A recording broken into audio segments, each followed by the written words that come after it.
Welcome to another edition of the Let's Talk Music.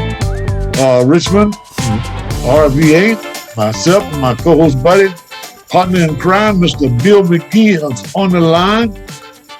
And in addition to that, we've got special guest this evening, Mr. Robert Everette Kelsaw, the percussionist in the Richmond area at this time, leading the pack. What could we do without rhythm in music? Because of who we are and where we come from, you know, you got to have the percussion, man. So I'm just great to have Brother Kelsaw on because I know he has a stellar history here in the city of Richmond. He can tell us some things that other people wouldn't remember. Well, yes, he's probably got a sharper mind than you and I. Absolutely. Fortunate enough to come into an era during that time where it was a pleasure just to see, just growing and knowing that it was out there, because the music was within the home, it was in the church, it was in the schools, and in the community. And you gentlemen covered that entire sector. You covered it all. So it was a well. Since you mentioned that, Mr. Kelsaw, where did you go to school? I started off at Vanderval Elementary. Then I was fortunate and blessed to go to Virginia Randolph. All one right. of the last all black schools in Henrico County off of Mountain Road. And when they closed Virginia Randolph, then I went to J.R. Tucker. Okay. Virginia Randolph is as historic as Maggie Walker Armstrong and Peabody. No doubt. In this area. And I mean that. Yes. And I was telling them, I don't know if you know this, but I was telling Charles and some of our other guests that Tommy Edwards, who did All in the Game Called Love, was a Virginia Randolph graduate, and he has the honor of being the first black artist to have a #1 hit on the Billboard Top 100. Yes. I remember meeting him. His song "Ebb the Tide." I remember he was friends with my mother and my aunts, and many a time back then they used to call those evening the little sweet swing teas, and he would grace the household with a song. Oh wow, that's wonderful! Oh, great. Yeah. Everett, I remember you as the little brother of one of the renowned singers in the area. On stage, I saw him many times. Your brother Louis Kelsaw, well yes, known. It was a lot to study, but it was so much out there. You know, I think back to those groups and those periods, and people don't know the exposure and the opportunity and the talent that existed. You know, and the most important thing I think back was the gathering place where you could see 5 or 6 groups play. And I think you recall when I used to talk about Jamaica Country Club, where you guys would come out there. They would start around 12 during the day. They'd have the swimming pool, a black event, and they would have everything set up, and you would have bands. Local bands from the area, the top bands in the area, some of the top musicians. And it was an event. I enjoyed it. And people don't know what they're missing when we can't get that nowadays. We mentioned the Jamaica Country Club in one of our earlier sessions because, again, that's like you said, that was a place where I remember Ujima would have a gig at Jamaica Country Club, like you said, at 3 o'clock, and then they'd have another gig somewhere else, like at 7 o'clock, and then they'd end up down at the Mousetrap at 11 o'clock. I was trying to figure out how much money these guys gonna make. Golly. Well, we needed the money to pay for the equipment. We were just lucky to be in that position at the time. I recall seeing Ujima come in with the big box truck. Unloading. When it came to the equipment and the sounds, Mr. Man, you know I talk about the first time I heard an ARP synthesizer. Well, let me tell you how that came about. We were on tour with Chaka Khan in Rufus, and we'd done 4 or 5 dates, and then one night, because they were opening for us for some reason, I don't know why. But anyway, they were the opening act. So anyway, one night we sitting in the dressing room just waiting to go on stage, and we heard this violins on stage. And we ran out the dressing room to see what that was. It was actually violins. I said, they got violin players tonight. That's right. Who are they? So we ran out on stage and looked, and the keyboard player was just smiling at me the whole time because now he got an off-string ensemble. And I said, oh no, I got to get one of those. So the next morning, and then he turned around and started playing this mini move thing. I said, oh my goodness, they hit us with this in one night. The next morning, I was at Chuck Levin's place, and by gig time that night, we had one and had Dwight work overtime to try to get everything working so we could make sure we could show up at the same kind of added to our gig, and that's what we did. That's how we ended up with it because they had it first, and then we went and got it the next day. But you know, Charles and Everett, a lot of people don't understand this.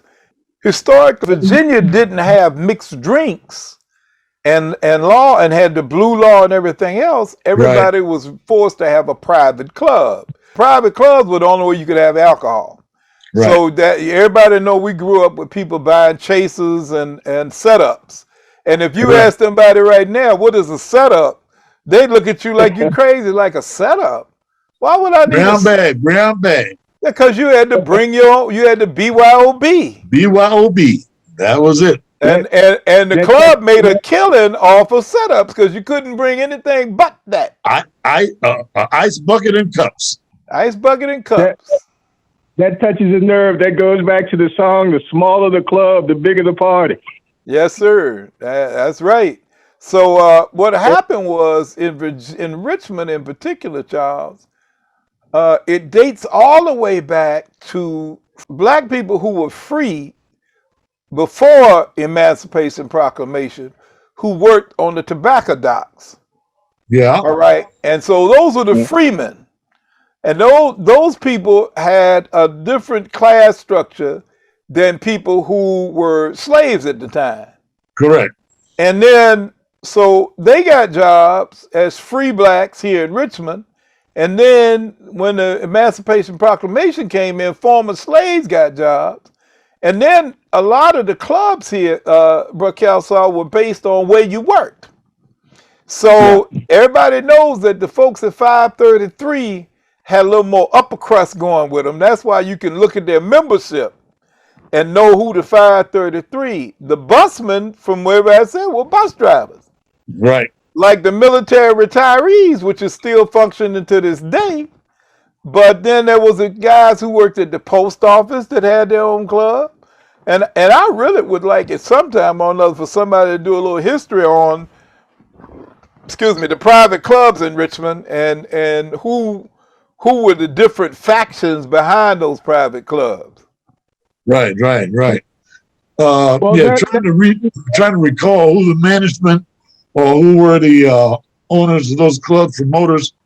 That's part of what we are in mission to do. Right. Because memory does not serve me well. The upstairs at the Ebony Island was private, right? Yes, it was called the Top Cat. The Top Cat is what it's called. At the bottom was the Cozy Cat, and up top was the Top Cat. Top Cat. Right. And they even had a separate entrance, if I'm not mistaken. That is true. That is true. You had that little door, and that door took you up the steps. And the door was on North Avenue side. Right. And the other entrance was on in the parking lot side. In the parking lot, right. Everett, let me ask you, when did you start performing live? Around 1990. I got into playing salsa. I was playing Latin music. Okay. I recall meeting at a gig they had here, a show they had here at Richmond, out near Parker Field. That's what's changed so much are the venues, those places to play. I remember we were talking about locations and areas. There was Ashland and Hanover, Montpelier, the Ranch House, in which each one of those venues, sometimes they even had their own. There was blues or jazz, a honky tonk. People say, "Man, what are they doing playing jazz?" People got an opportunity to explore. I think one of the biggest changes that I found growing up about music in the area were the opportunities that some of the brothers, blacks that had to travel, who were in the military, who got a chance to go to Europe and brought that back. You started out doing salsa, and you found a lot of reception for that, right? Yeah, I got into the community because I saw the rhythm, and the salsa community is very guarded about non-Americans or people of not basically of the culture, and to see and to grow. And look, I even learned the language. It's como es Roberto, it's la música. I mean, it's a sign of respect. And music is dancing. With salsa, it's nonstop.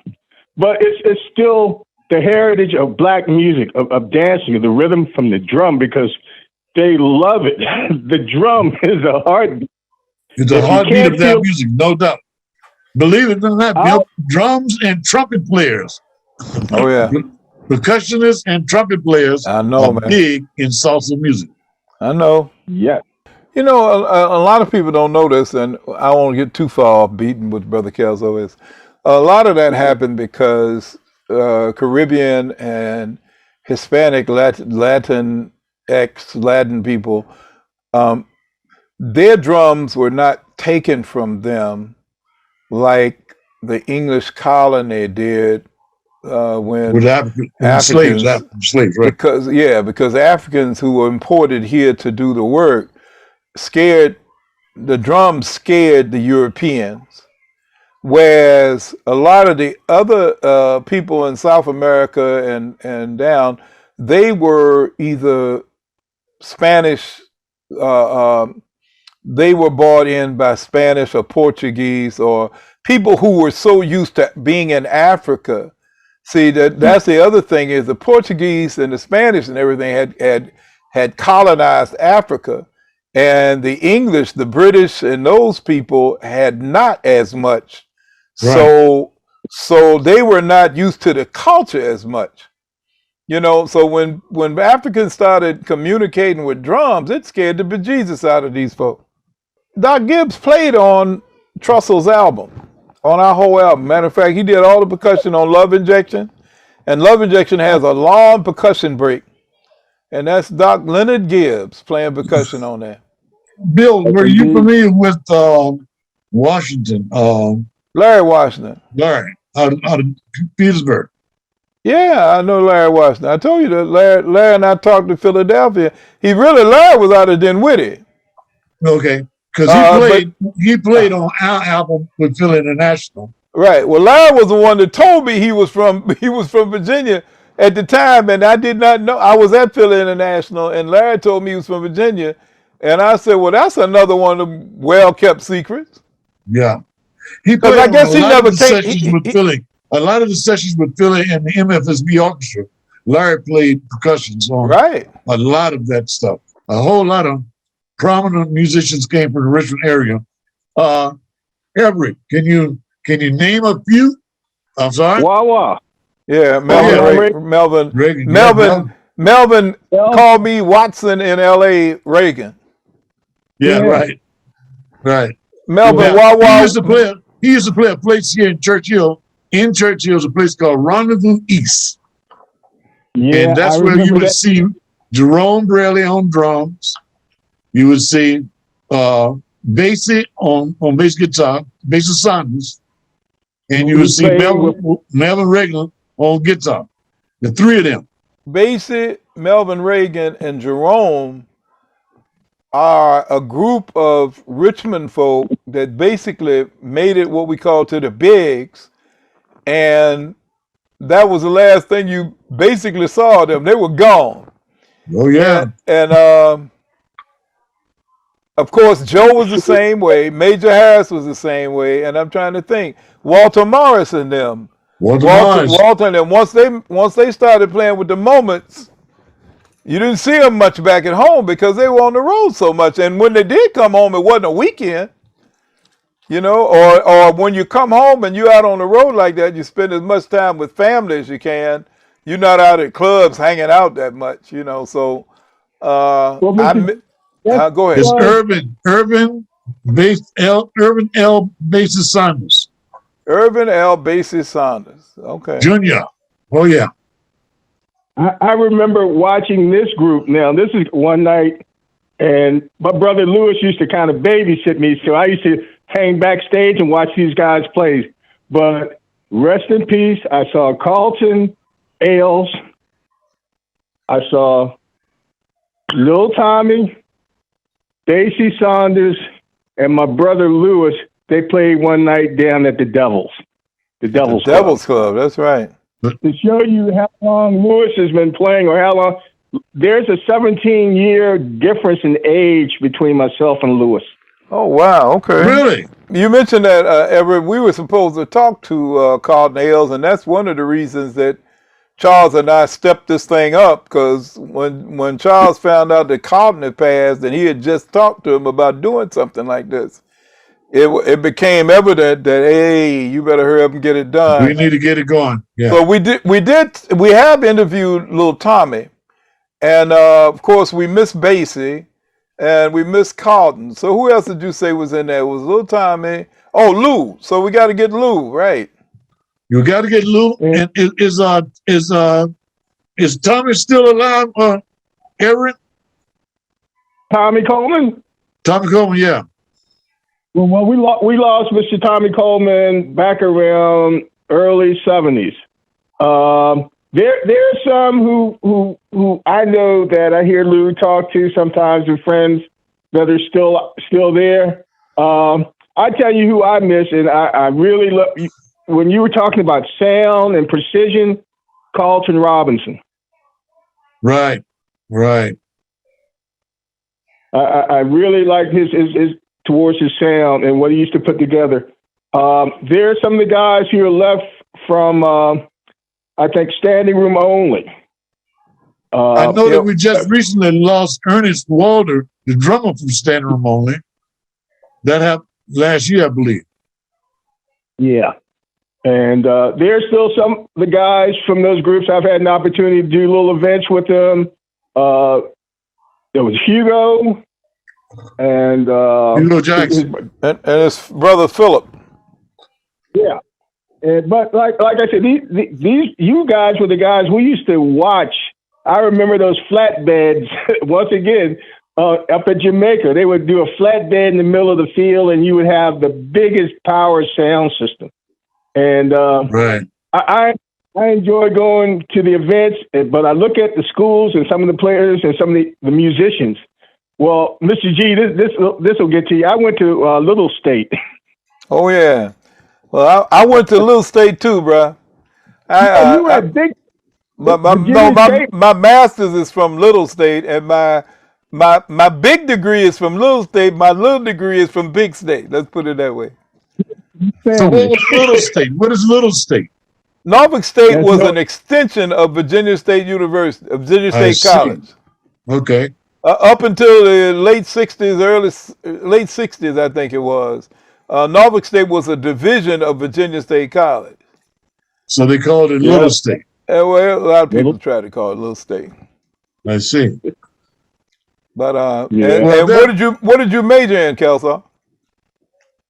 Following Lewis, I did broadcast and communication. I studied radio.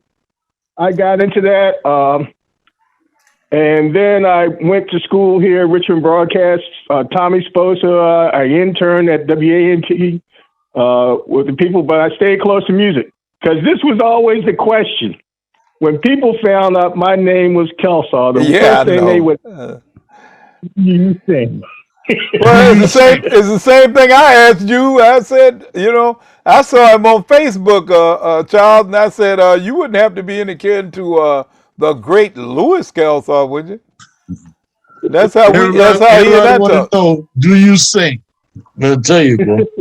Your brother made a mark. We need to get him online. You know, we got some other folks we're trying to catch up with who are in their 80s because we want to get them on record.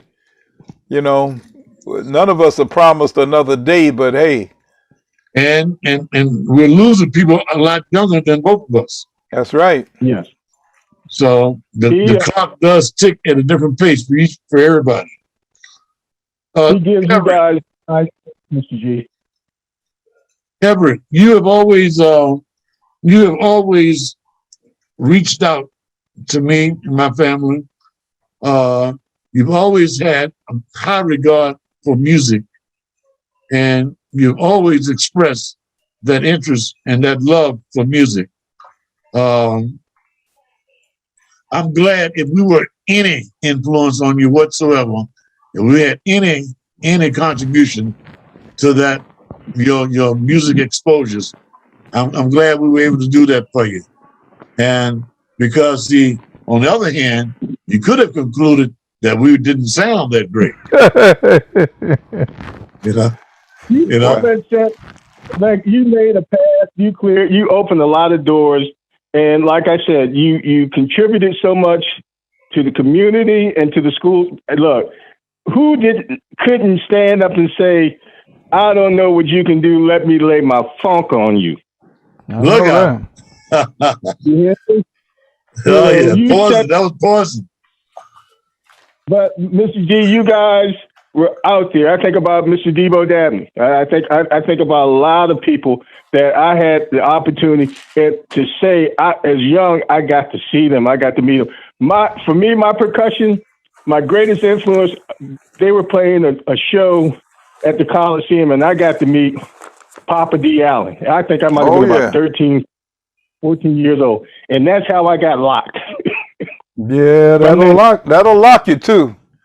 You get to hear war at a young age, and you say to yourself, "Oh my God, that's a whole nother world right there." The music is classic. It's lifelong. It's eternal. That's like a horn player here in Tower of Power. If that don't move you, then you just can't be moved. You can't be moved. So if you're a percussionist and you hear war and you're not feeling something, then I don't know what to say. I just say like, hey. So Everett, did you ever play drums in high school with the marching band, anything like that? I played trombone. I'll tell you, back then, I started at, coming out of Vanderbilt, and then I went to Virginia Randolph, and we played trombone. And that was the thing about it. Kids, Lord, they need to bring music and put it back in the schools at those levels. I remember the teacher on a Friday, third grade, fourth grade, we'd have a traveling teacher come around, music teacher, and she would give us a little flutes, and it helped. It gave structure, it disciplined, it built confidence. Mr. G, I have to say how, I watched you work with these young kids. I saw a couple of brothers, young men. You're talking about Yende Williams and his brother. And they're all off the charts. I mean, when he mentioned piano players, it's a young guy who's featured on the single I had out, Charles, that did really well. His name's Yende Williams, and he's exceptional. His brother, the drummer, is doing extremely well too there. So all the whole family basically plays African drum, and that's what another thing that makes it what ties them into you, Brother Kelsaw. They definitely are African musicians. Well, Mr. G, you and Charles, and I'll say that the family, you have such a great influence on your siblings, your kids, in the household. The influence that y'all give, that y'all present to us, that we see and we emulate. And I have to say, much respect and much pride. I love y'all for it. Thank you, brother. Appreciate it. We appreciate that. Appreciate that. And it's been a pleasure to have you on today. I'm glad you were able to join us for this edition of Let's Talk Music. Mr. Everette Kelsaw, and of course, Mr. Bill McGee. All right. God bless, my brother. Take care. I'm doing a lot. Okay. All right now.